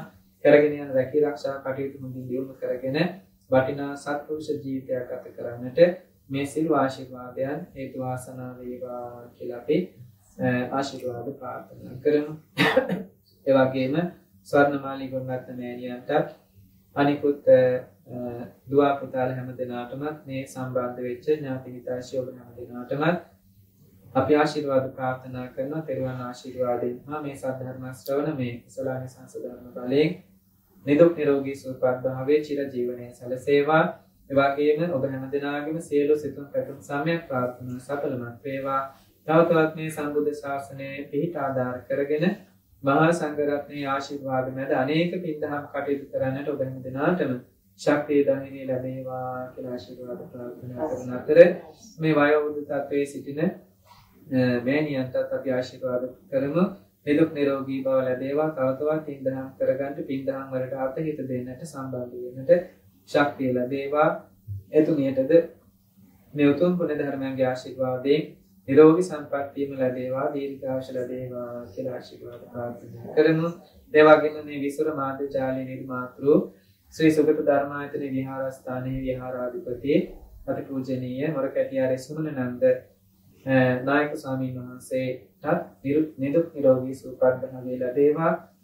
අප රැස් කර මේ සියලු කුසලානිසංස ධර්ම ශක්තිය ආශිර්වාදයෙන් තෙරුවන් ආශිර්වාදයෙන් ඒ නායක ස්වාමීන් වහන්සේට තවතවත් නිරෝගී සම්පන්නිය ලැබේවා. දීර්ඝායුෂ ලැබේවා. ශාසනික කටයුතු තවතවත් හොඳින් කරන්නට ලෝකයාට සද්ධර්මයේ ප්‍රචාරය කරන්නට බෙදා දෙන්නට තව තවත් ශක්තිය ධෛර්යය ලැබේවා කියලා ආශිර්වාද ප්‍රාර්ථනා කරන අතර මේ විසුර මාධ්‍ය ජාලයට සම්බන්ධව කටයුතු කරන සියලුම ඒ දුවා දරුවෝ හැම දිනාටම නිදුක් නිරෝගී සුවපත් වේ ලැබේවා. තවතවත් මේවා ශාසනික කටයුතු කරන්නට ඒ දුවා පුතාලා හැම දිනාටම ආශිර්වාදයක්ම වේවා කියලා අපි තෙරුවන් ආශිර්වාදයෙන් ආශිර්වාද ප්‍රාර්ථනා කරනවා. ඒ වගේම මේ වෙලාව මතක් කරන්නට ඕනේ රත්මලාන විමලාරාම විහාරස්ථානයේ විහාරාධිපතිව වැඩ සිටින අතිපූජනීය අතුඩාවේ පියරතන නායක ස්වාමීන් වහන්සේ මේ වන විට අසනීප තත්ත්වයෙන් පසුව කළුපෝවිල ජාතික රෝහලේ ප්‍රතිකාර ලැබමින් ඉන්නවා කියලා අපිට දැනගන්න ලැබුණා. ඉතින් අපි ආශිර්වාද ප්‍රාර්ථනා කරමු. අපි මේ සද්ධර්මය දේශනා කිරීමෙන් හා සද්ධර්මයේ ශ්‍රවණය කිරීමෙන් ආදී කොට රැස් කරගත් සීල කුසලානිසංස ධර්ම ශක්තිය ආශිර්වාදයෙන් පෙරවන් ආශිර්වාදයෙන් හා දෙවියන්ගේ රැකවරණයෙන් ඒ අතුඩාවේ පියරතන අතිපූජනීය නායක හඳුරන මහසේට නිදුක් නිරෝගී සුවපත් භාවය ලැබේවා. වෛද්‍යවරුන්ගේ නිසි අවධානය යොමු වේවා. මේ වෛද්‍ය ප්‍රතිකාර කටයුතු හොඳට ඉක්මනින් වහවහ සිදු වී ගන්නා බෙහෙත් ඖෂධ ආදී දිව්‍යමය ඖෂධ හා සමානව ශරීරගත වේ ඉක්මන් සුවපත් භාවයට පත් වේවා කියලා අපි ආශිර්වාද ප්‍රාර්ථනා කරමු. ඒ වගේම දෙවියොත් මේකින් අනුමෝදන් වෙත්වා. මෙතින් අනුමෝදිතව සම්බුද්ධ ශාසනයත් මහා සංඝරත්නයත් ලෝකයත් අපවත් ආරක්ෂා කෙරෙත්වා. දෙවියොත් ඇතුල් බෝධි වලින් නිවන් දකිත්වා කියලා දෙවියන්ට සම්දෙමු. ඔබ අප හැමදෙනා නමින් මේ පරිලෝකීය සියලු ඥාතීන්ටත් මේකින් අනුමෝදන් කරනවා. අනුමෝදන් වෙත්වා. මෙතින් වෙලෙන් මේ පරිලෝකීය සියලු ඥාතීන්ට උතුම් මහා නිවනින් සැනසෙන්නටම ඒකාන්තයෙන් හේතු වාසනා වේවා කියලා ඥාතීන්ට පින් අනුමෝදන් කරමු. අවසාන වශයෙන් ඔබ අප හැමදෙනාටම මේ උතුම් උදාාරතර පුණ්‍ය ධර්මයන්ගේ කුසලානිසංස ධර්මයන්ගේ ආශිර්වාදයෙන් හා තෙරුවන් ආශිර්වාදයෙන් දෙවියන්ගේ රැකවරණයෙන් අනේක දාන ආදී පාරමී ගුණ ධර්මයන් සපුරාගෙන මෙලොව ජීවිතයට ජයගෙන පරලොව ජීවිතයට ජයගෙන සංසාර ගමනට ජයගෙන ප්‍රාර්ථනීය බෝධියකින් ජරා මරණ සංසාර දුකින් අත මිදී අමා මහ නිවනින් සැනසෙන්නට ඒකාන්තයෙන් හේතු වාසනා වේවා කියලා සාදු කියලා නිවන් සුව ප්‍රාර්ථනා කරමු. අතහැරීම අවබෝධයෙන් කරන්නට පුළුවන් නම් කෙතරම් වටිනවද? ඉතින් අද දින මේ ධර්ම දානමය කටයුතු සඳහා වැඩමවා වදාළ ශ්‍රී කල්යාණ යෝගාශ්‍රම සංස්ථාවේ ආරණ්‍ය වාසී ශ්‍රී සුගත ධර්මායතන විහාරස්ථානයේ වැඩ සිටින භාවනා කම්මඨානාචාර්ය පූජනීය නම කියන්නට අවසරයි දල්කිසේ සමාහිත ස්වාමීන් වහන්සේට අපි নমස්කාර පූර්වක ස්තුතිය සහ නිදුක් නිරෝගී චිරජීවනය ප්‍රාර්ථනා කර සිටිනවා. එන්න උන්වහන්සේ උදෙසා පරිස්කාරයන් පූජා කරන්නට සියලුම සදාවතයන්ට ආරාධනා කරනවා.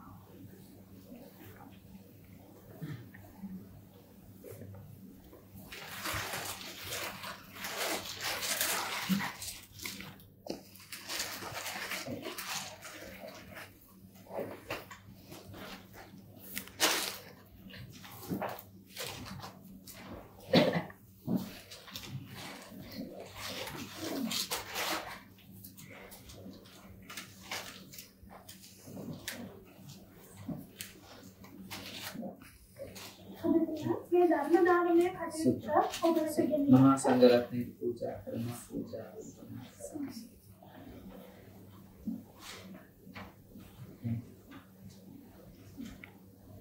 අද දින මේ ධර්ම දානමය කටයුතු ඔබට ගෙනෙන්නට දායකත්වය අනුග්‍රහයට දායකත්වයේ ලබා දුන් ස්වර්ණමාලී ගුණරත්න මෑණියන්ට සහ ප්‍රසාද් ලුමින්ද කුඩාගොඩ පුතණුවන්ට අපගේ ස්තුතිය පුද කර සිටිනවා. මෙවැනිම තවත් ධර්ම දානමය කටයුත්තකින් ඔබ හමුවට එන බලාපොරොත්තු වෙන සමුගන්නට අවසරයි. තෙරුවන් සරණයි සියලුම දෙනා.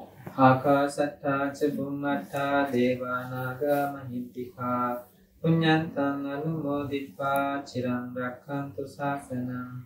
ආකාසට්ටා ච බුම්මට්ටා දේවා නාග මහිද්దికා පුඤ්ඤන්තං අනුමෝදිත්වා චිරං රක්ඛන්තු දේශනං. නාකාසට්ටා ච බුම්මට්ටා දේවා නාග මහිද්దికා පුඤ්ඤන්තං අනුමෝදිත්වා චිරං රක්ඛන්තු මං පරං.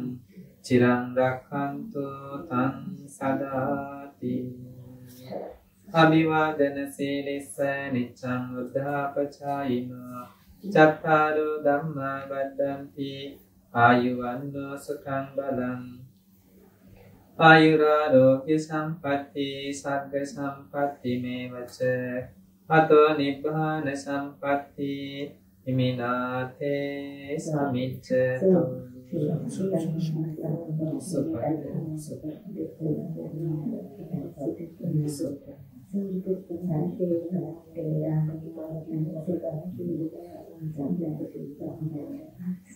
සුපර් හොඳයි හැමදෙනාටම පෙරවසක්